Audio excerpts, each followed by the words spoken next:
Welcome back to Levant TV's press review for Tuesday, the 3rd of December. As the crisis in Syria continues, we look at analysis on the fractured Syrian opposition and its leader Ahmed al-Jarba, who is under harsh criticism for his non-Syrian allegiance. We also look at the situation in Egypt with regards to the right of assembly under the interim government. But as usual, I'll start with papers here in the UK. The Guardian leads its front page with the headline "Green levies face new threats" as it reports on the government coming under pressure from energy firms to make a second stage of cuts to green levies or face gas and electricity price rises in the months before the 2015 elections. It also reports on Britain and the US facing UN's inquiry over surveillance powers of the country's intelligence agencies and features a picture of British Olympian Tom Daley as revealed he is in a gay relationship. The Independent leads its front page reporting on a study which has shown for the first time that the brains of men and women are wired up differently, which could explain some of the stereotypical differences in male and female behavior. The paper also features a picture of Tom Daley, hailing him as the new gay icon. And the Daily Telegraph leads its front page reporting on the Bank of England, showing that savers have been withdrawing money from their accounts at the fastest rates for nearly 40 years.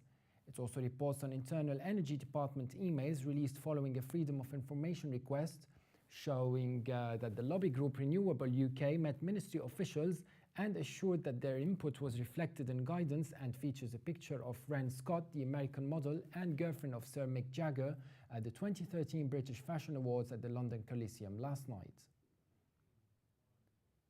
The Times leads its front page reporting that millions of NatWest and Royal Bank of Scotland cardholders were left high and dry last night after a technical glitch crashed payment systems on one of the busiest shopping days of the year. And like many other papers today, it also reports on Olympic diver Tom Daley revealing that he was in a relationship with a man. And now let's take a look at the top stories in the Middle East.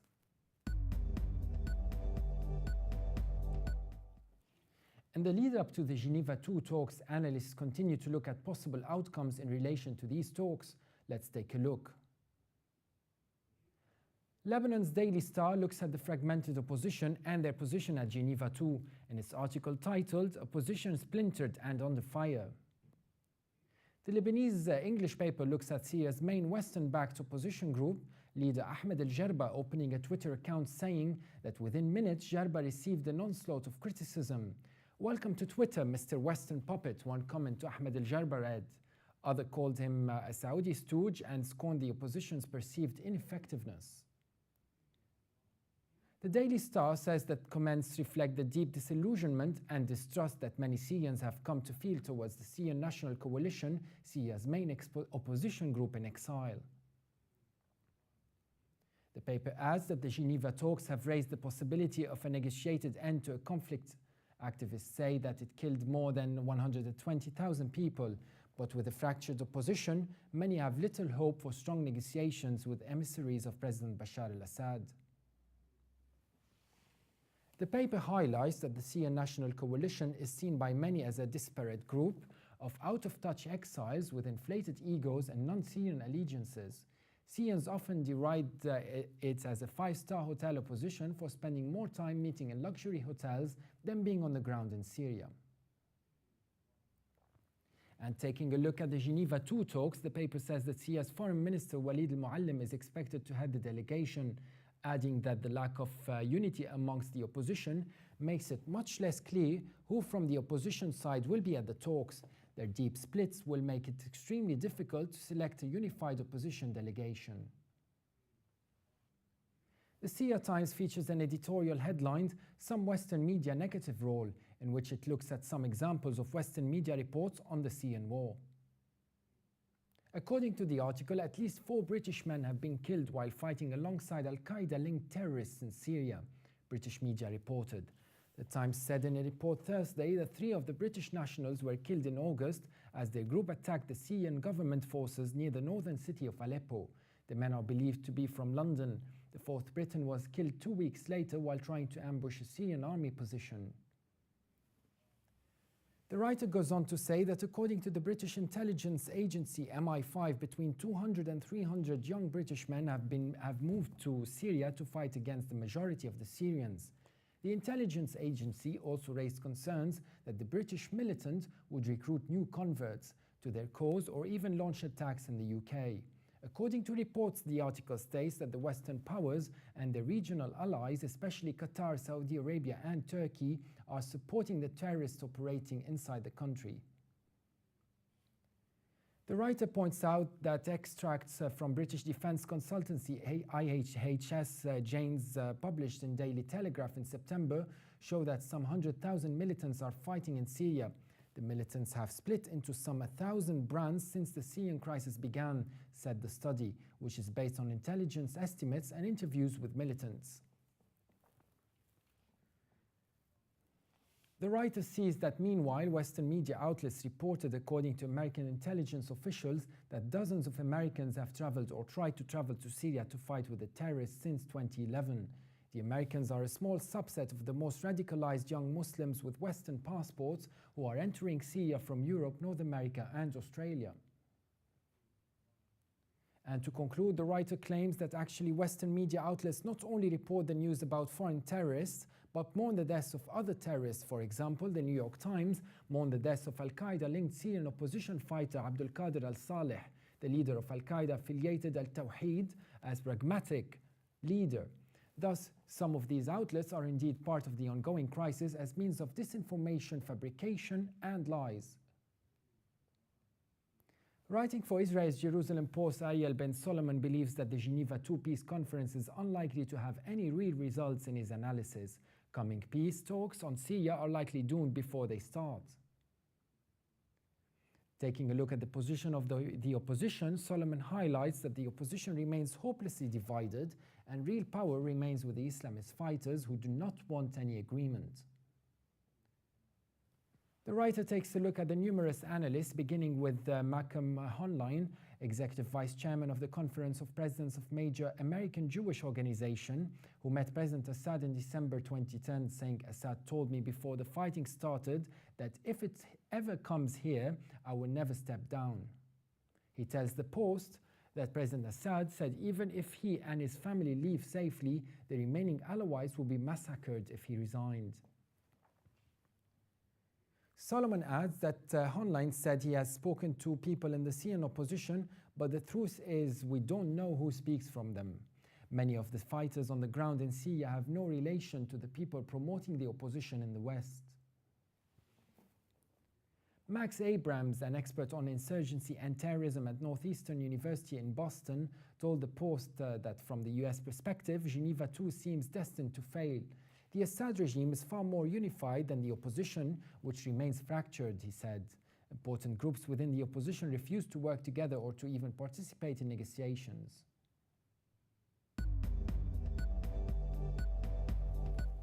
Egypt's Constituent Assembly approved a new constitution on Sunday that calls for more rights and freedoms, as protesters angered by the police killing of a student on a university campus last week took to Cairo's Tahrir Square. Let's take a look at what analysts are saying about the new charter.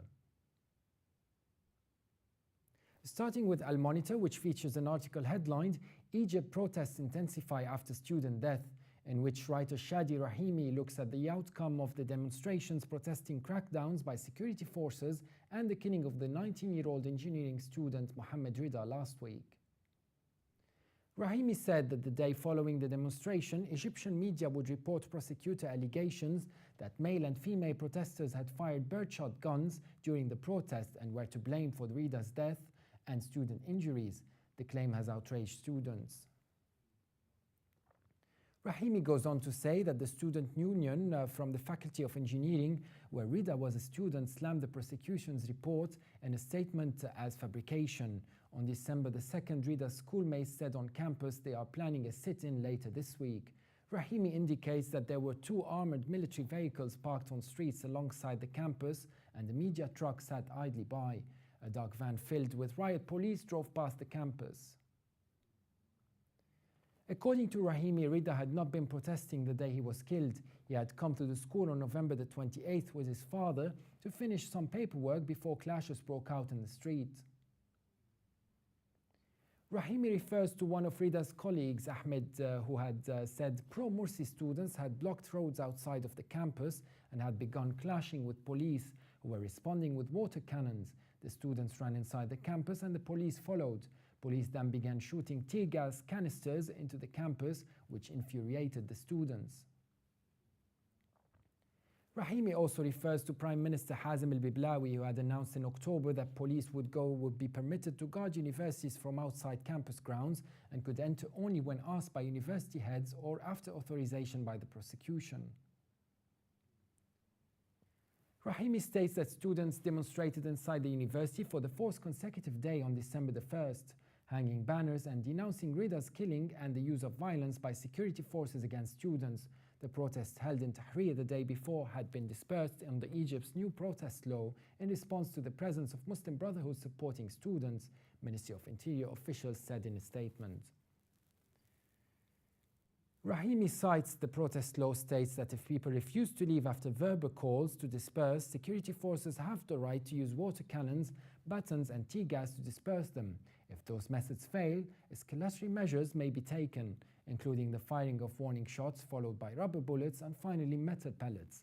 Rahimi points out that the students, the Brotherhood and activists have all vowed to continue demonstrating this week against detainment and government-backed violence that each camp has experienced over the past week.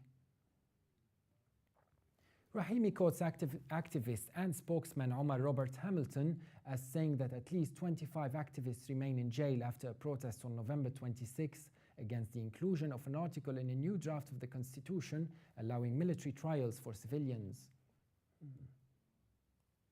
To conclude, Rahimi refers to reporter Sharif Quddus, who tweeted that the Ministry of Interior is going beyond what even some in military-backed cabinet approve of in terms of a crackdown, asserting its dominant role in the state.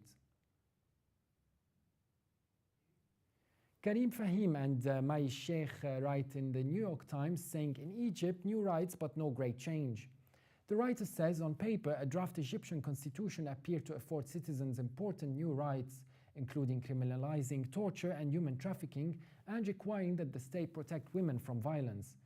But experts say that the draft text also gives privileged status to institutions that have repeatedly thwarted change during Egypt's year of revolutionary turmoil, including the police, seen as the main instigator of abuses. The writers add that the charter is intended to replace a constitution that was passed by a public vote last year during the tenure of former President Mohamed Morsi. Officials in the new military-backed government have said that the draft will be put to a referendum this month in what they view as a critical milestone in a proposed roadmap to democracy and a crucial vote of confidence in the legitimacy of the interim rulers. However, the authors point out that an unexpected change to an article in the draft charter casts uncertainty over planned parliamentary elections and raised the possibility of delays in the military's roadmap. Taking a look at the protests which took place in Tahrir Square, where hundreds of students gathered before being dispersed by a storm of tear gas, the writers refer to it as a contrast between the idealistic language in the charter and the more bitter reality, despite notable improvements over earlier constitutions. Analysts said the draft was unlikely to lead to the kind of fundamental change that Egypt sorely needed. They add that recently the voices of clamoring for change have grown louder. The government has faced anger for what its critics say is an authoritarian turn, including by passing a repressive protest law that has led to a renewed crackdown on demonstrations by students and non-Islamist activists. Karim and al-Sheikh say that in some respects the charter being debated now is a further attempt to wipe away the vestige of Islamic rule. The constitution passed under Mr. Morsi left a bitter legacy, with critics arguing that its Islamist drafters rushed to its approval without consensus, amplified the role of Islamic law and restricted freedoms, adding that the new charter bans political parties based on religion, potentially outlawing Islamist parties. And finally, the writers conclude that analysts speculated that the switch could be intended to give non-Islamist parties more time to organize themselves ahead of parliamentary elections, while giving a sitting president more control over the makeup of a parliament. Writing in the Daily News Egypt, Ronald Maynardus writes his opinion titled Egypt's Street Politics and the Freedom of Assembly. Maynardus says Egypt's turbulent transition has entered a new phase, with the first signs of a political realignment. the clear division of Islamists and anti-Islamists, or to bring it to the point, the polarization of pro-30 June forces and their opponents is dissolving. The writer says, I hear people say Egypt is experiencing Mubarakism without Mubarak. Others believe the country is back under the control of the deep state, with others finally throwing in that the deep state was never gone. Maynard says that amending the protest law is no small matter. The freedom of assembly is an outstanding political human right, together with the freedom of expression and the freedom of association. The right to assemble constitutes a pillar of democracy. The freedom of assembly protects the right of citizens to gather and express their opinion collectively. All democratic constitutions guarantee this essential right. Maynardus makes a very crucial point as he takes a look at the country's political system. He says that in Egypt's political process, public protests and demonstrations play a more important role than in advanced democracies of Western Europe. In those countries, frustrated and angry citizens have various avenues to channel their political antagonism. Among the most important such institutional channels are political parties and citizens group or civil society in general. In Egypt, such mechanisms are either not available or weak and not credible.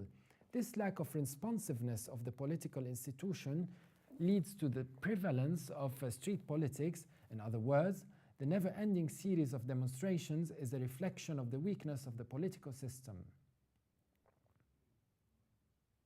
The writer then takes a look at the judicial system, which he believes has failed again and again to bring the justice those individuals or groups who have killed or maimed demonstrations. This impunity fans new and often bloody protest held in solidarity with the slain martyrs, thereby creating a vicious circle which will only end if accountability and justice set in. And now let's take a look at the top headlines from international papers.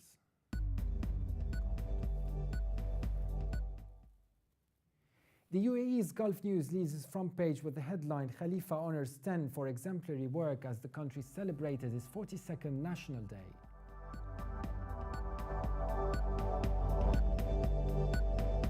The International New York Times leads its front page with the headline, Protests loosening leaders' grip on Ukraine.